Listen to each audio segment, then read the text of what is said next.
Studios, this is WOCA, Ocala, Gainesville, The Villages, 1370 AM, 96.3 FM, The Source.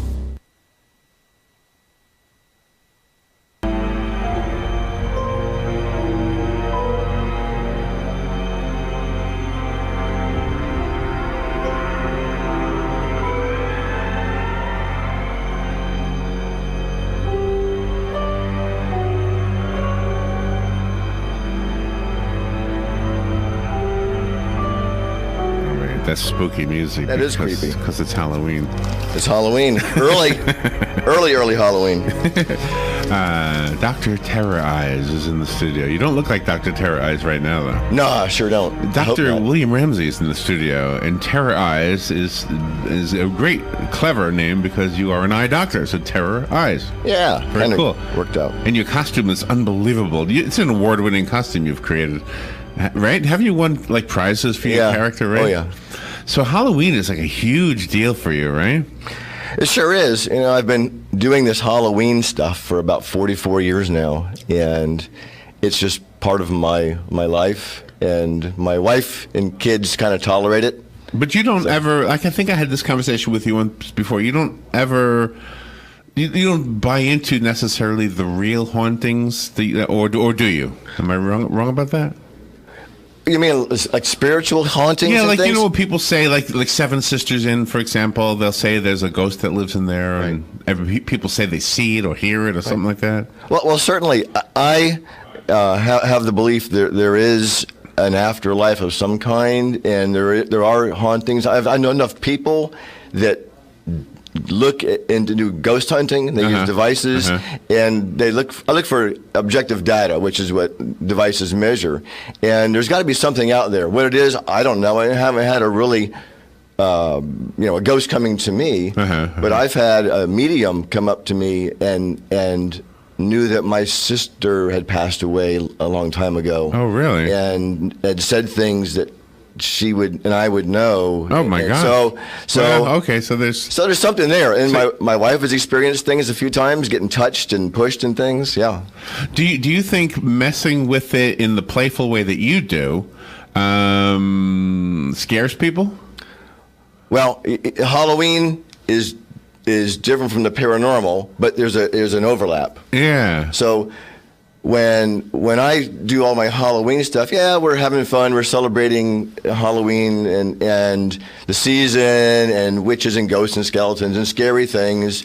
But then there's that aspect of things that go bump in the night that we don't know about, but we try to understand. Yeah.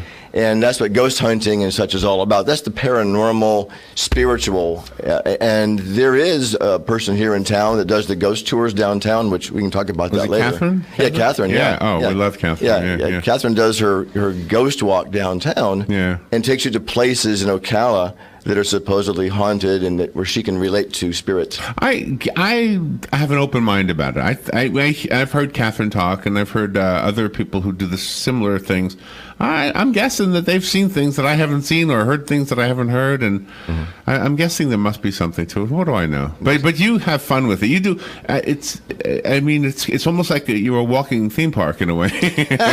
You can bring a theme park to somebody's home. I can appreciate that. There's theme parks. You've got Disney has their set up at Halloween time, but you've got Halloween Horror Nights over at Universal Studios, which is just... Have you ever gone to that?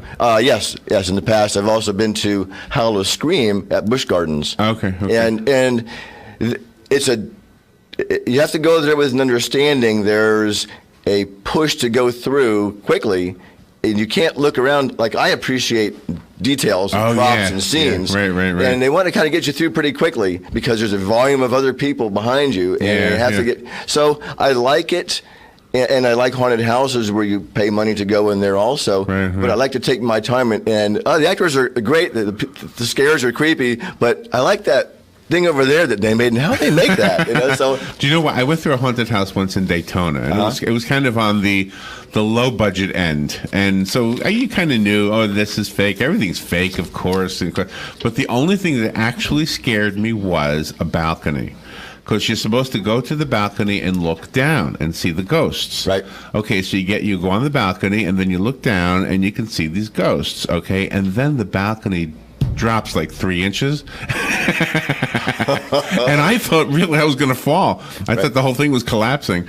And so that was I really got and it turned out it was just a little device or something that somebody pushes a button and you fall down.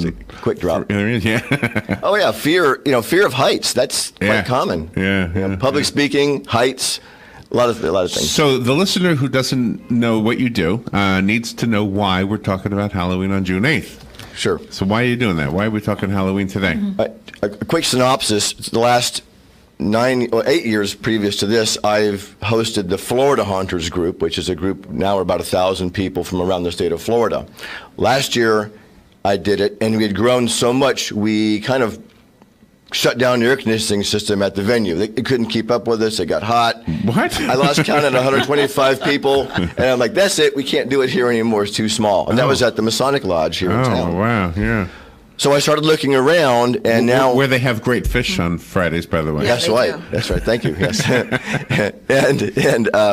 So this year, I found a venue that's much larger. It's several thousand square feet. And I decided to kick it up a notch and bring in speakers from around the state that are very skilled and very knowledgeable in Halloween and scaring people. And I've got some people coming with backgrounds at Halloween Horror Nights at Universal and Disney and the Tampa Zoo. So we've got some great speakers coming, and we also have a paranormal section of the event. So I've taken an event that was a few hours, well actually it was all day, to a 2-day event, brought in paranormal, brought in some outstanding speakers from around the state, and we're offering, we had 35 things to do, 35 courses, plus a kids area, and last time I had 5 or 6 things to do, so we've sixfold. Just enormous amount of fun things to do and learn about Halloween, paranormal, and get you in the spirit. So there are certain things like the skull that you have on the desk here. Does that come apart?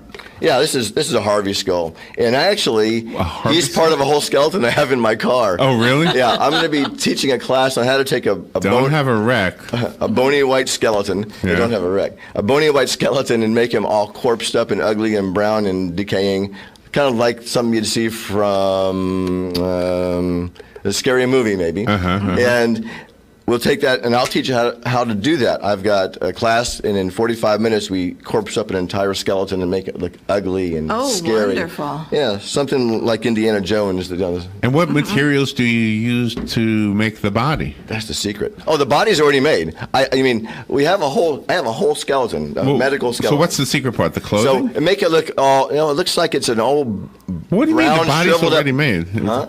You said you have a skeleton. A white skeleton. Right. But it's not scary. A white skeleton everybody sees and they're like, But you want to have a corpsey looking. Remember the skull I brought in last year? That ugly brown? Right, yeah. The whole body is like that. Well, this guy's face will be like that. Okay. His whole body is brown and gnarly. And that stuff is a secret. And that's not a secret. That's something I share. Yeah, that is something you teach, right? Oh, yeah.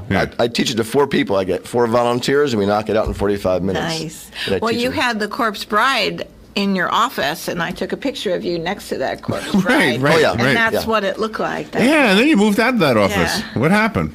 Let's see. Did you get scared? I was at. That was Lang's old office. Right across the street. And it was sold out to my eye doctor. I was with that company for a while. Oh, okay. And then I ended up getting a nice job offer down in the Villages. So, wonderful. So that's where you are now? So I'm no longer in Ocala. I'm down in the Villages practicing. Okay. Yeah. And is that an easier group of people to scare? Villages? No, they all enjoy it. I mean, everybody.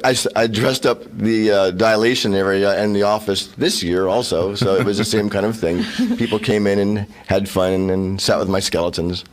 How far in advance do you have to get people to sign up for your annual event? I was saying earlier, this is an 8th year, and then it's transformed into this bigger show. So now it's actually a fundraiser. It's a charitable fundraiser for the Tampa Shriners Children's Hospital. Oh, nice. And so a good portion of the proceeds are going to help with, because I'm a Mason, and all Shriners are Masons, Right. and I like the Shriners hospitals, and the one in Tampa, I said I'll delegate some money to them.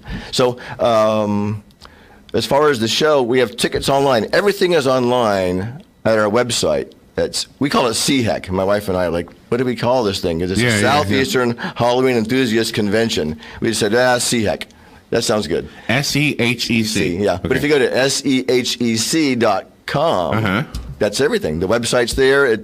Tickets, times, dates, all the phenomenal presenters. There's like 34 of them, I think we've got. Just huge number.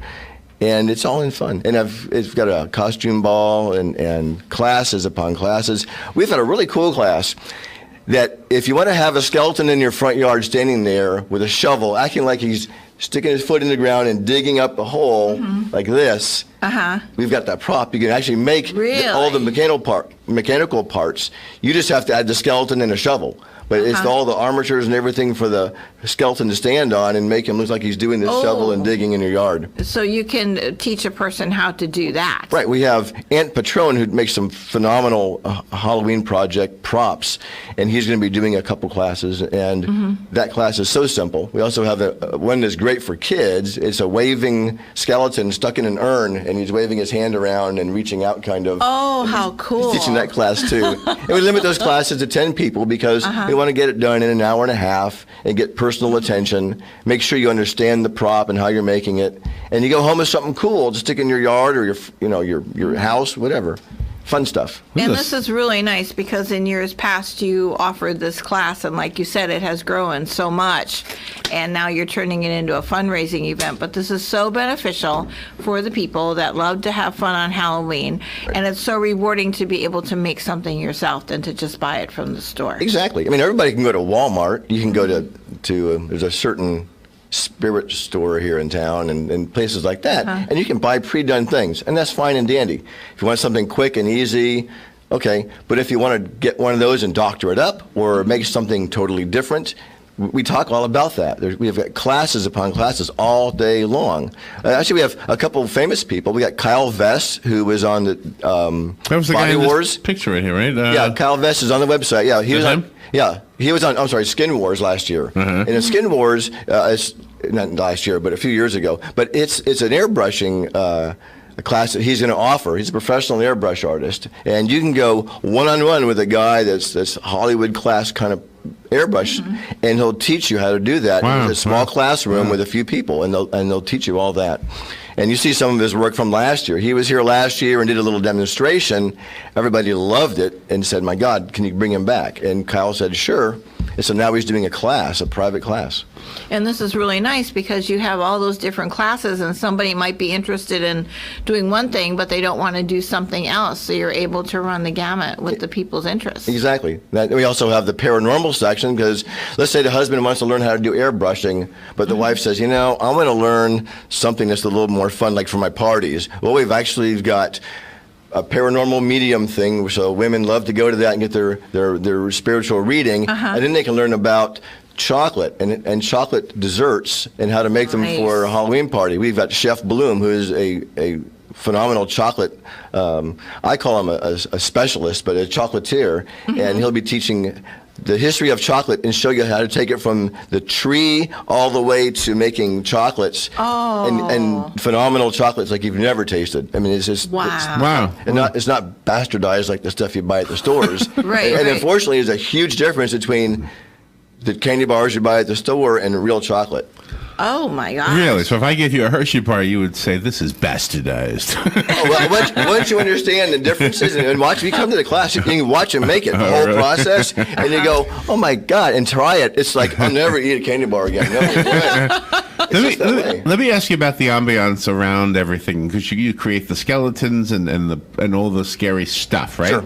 So there's three other things that I always notice in a haunted house. There's the music, there's like the smoke, and there's often a scent that happens. And can you help me understand? The music is easy to understand, although maybe not. Maybe there's more to it than I know. Can you talk about the things that create the ambiance around all those things? Well, sure. When you have somebody... And I guess there's lighting also. That would be a fourth thing, right? It's like when you have someone come into your house, your haunt, your yard haunt, a commercial haunt like Halloween Horror Nights, you have to work in as many senses on somebody as you can. If you overload their senses, they're going to lose it and just freak out, and that's what you want. So you want to have them pee in their pants. That's what you want. You're looking for that. So we use scented sprays and devices that spray off smells, and they've got smells everything from cotton candy in a clown-themed haunt to some dead, rotten, corpsey stuff. Really? There's also fog, and we also have a haze. There's a hazer device which gives you a real fine mist like smoke, like cigarette smoke. So that gives you that cloudy vision, and I want to know it's over there, but I can't quite see it, kind of thing. Lighting is always important. Now we use LEDs that are so small. Back in the day, 10 years ago, I've got these big, huge studio lights that are huge. Heat lamps almost. Now these little LEDs are the size of your fingertip and do the same light. It's just phenomenal. And it's interesting if the light aims at you or it aims away from you. Sometimes I'll be in these places and the light is in my eyes intentionally to make it difficult to see something that's going to happen next. Sure, it depends on the effect we're looking for. And sound is all part of that too. When you get into an area where there's a swamp, you want to hear the crickets and the frogs and all that, not just walk into a room and there's nothing really there. It doesn't. Your mind doesn't buy into the whole thing. Right.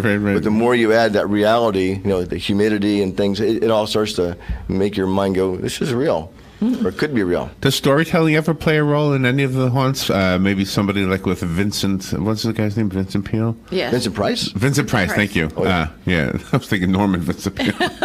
Vincent Price. Yeah, he would have this delivered. Joe Martone could do it if he wanted to, that kind of a voice, right? Oh, sure. And... the whole thing in doing a Halloween scene or a haunted house is a theme, and you want to work off of that theme. You decide on what it is you want to do. Do you want to have clowns? Okay, if you have clowns, don't stick them in the middle of a swamp. Make it tie together, make a story out of it. And like in Halloween Horror Nights, you might go to a theme, and that year it might be the movie It, and that clown, that creepy clown with the big snarly teeth. He may be in different places, and scenes from that movie that you walk through that bring you back into that movie and that feeling of horror. So there's a theme, and that's part of the classes we have. We've got speakers like Scott Swenson and Robbie Lepre, who are all phenomenal people in the haunt industry, and they help you give the average person how to make your house not just a chop shop of just junk. Sure. A bloody hand here, a skeleton there, and a clown over here. What? You want to get some kind of a theme, and that's what they help you do, is these folks help you tie these things together so you have an idea. I think you are single-handedly influencing Halloween in Ocala, by the way, because it seems like every year there are more people who've got these really elaborate lawns. The front lawn is set up so that the kids who are going up to the door. The one that worries me the most is the guy who tries to do what you're talking about, and the answer to his question, how can I scare the kids, is I'm going to dress up like I'm a scarecrow, and I'm going to sit on the front porch, and then I'm going to stand up when they come on the porch. Yep. It's like an easy. It's That's a simple and effective thing. Yeah. It's very simple. Yeah. I did that when I was a kid. Yeah. When I was 14, I was doing that. By the way, it's illegal to scare the Queen if she's in Canada. No, I didn't know. I didn't know that. We had this funny thing about Canadian laws yesterday, and if the Queen's in Canada and you scare her, you're going to be arrested. Oh, wow. Yeah. Do you also teach people how to not overdo something?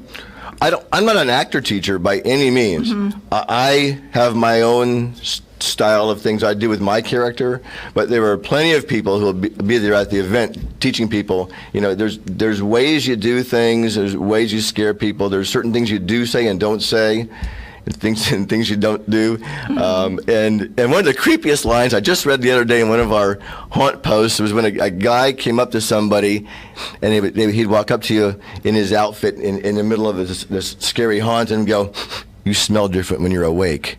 Oh. Okay, that's got two creepy That's levels right there. creepy. Oh, yeah. I told my wife that, and she said, "Oh, no."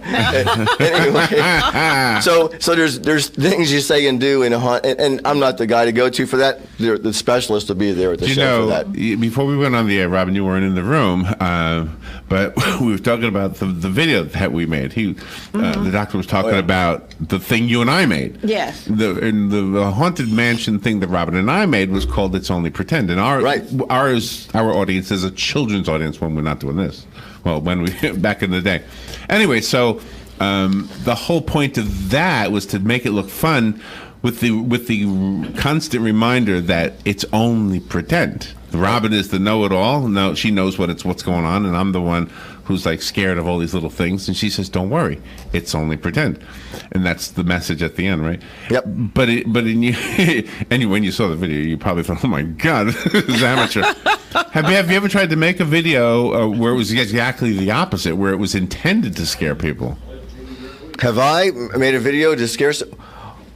No, but I mean, with your character, you have this amazing character. Yeah, I do that, but I don't do a video about how to do that. Now, last year you asked me about Dr. Terrorize and the backstory, and you said, "Wouldn't that be good for a movie or something, or a book or a story?" Yes. Well, I've been working on a book for about a year now, and a playwright thing. I've been writing a screenplay. Nice. Oh, nice. So I've got things in the works for Dr. Terrorize. Oh, good. Well, hook up with somebody who knows how to do it. Oh, yeah. What other things can we expect when we go? Well, we've got in the paranormal. If someone's interested in spirits and such, there's a class that has a paranormal specialist. These are people that do ghost hunting and are mediums, and they talk about things you can do to go out and do these ghost hunting devices. We've also have a theme park panel where people that have worked at Disney, Universal, Legoland, Busch Gardens, and they're going to talk about what these theme parks do on a large scale, and then there's another class that tells you how to maybe take some of these ideas and bring them to a smaller scale for your home or your yard, so you can say, "God, it's just huge. How can I even start doing something?" No, there's a guy that helps. Okay, let's bring it down into perspective and scale. And they teach you that.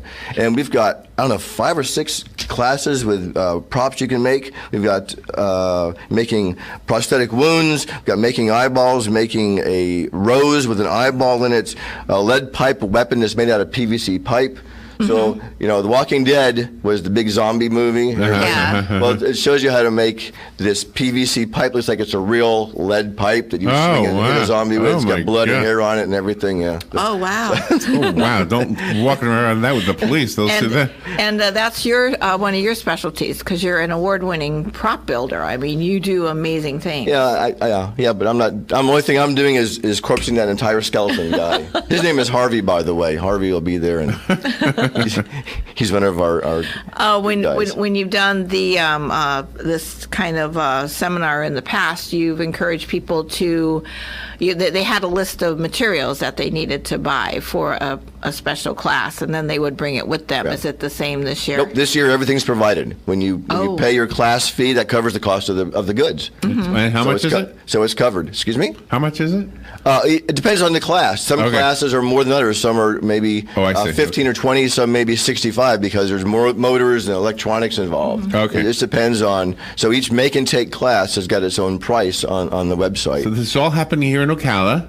It's all in Ocala. July 14th and 15th. Right across from Hobby Lobby, actually, on 200. Okay, so 14th and 15th. Yep. And what is the building called? The building is the Early Learning Coalition's building. Oh, okay. And we're taking it over those couple of days and changing it up and making it very scary and fun. The Early Haunting Coalition. And we've got 3 classrooms going, plus a kids area. We also have, for any kid that's 12 and under, it's free admission.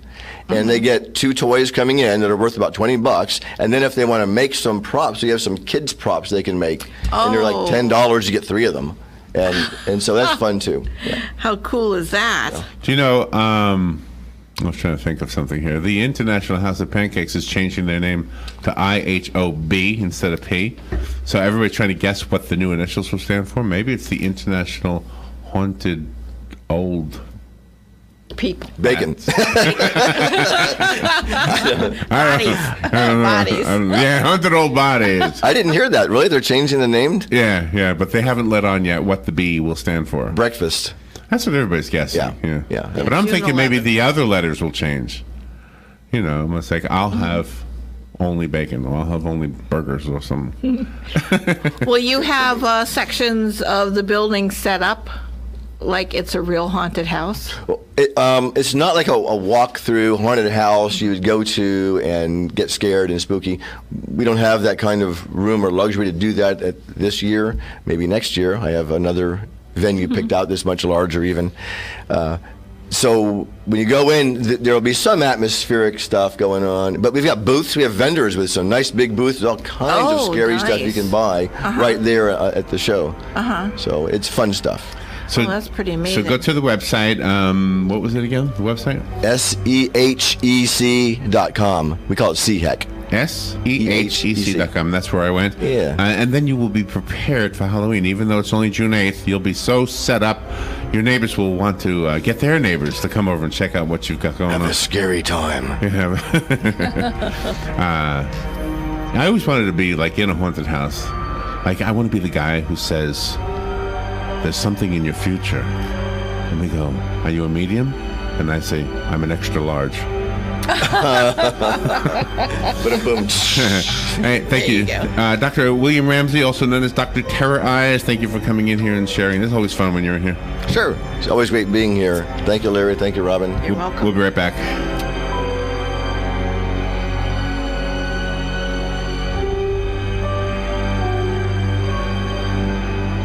You're thinking about selling your home, but where do you start? Easy. Call Angie at 352-361-8359. Angie works with you to get your home sold. Angie is more than just an agent with Roberts Real Estate. She's a pro with heart. Call her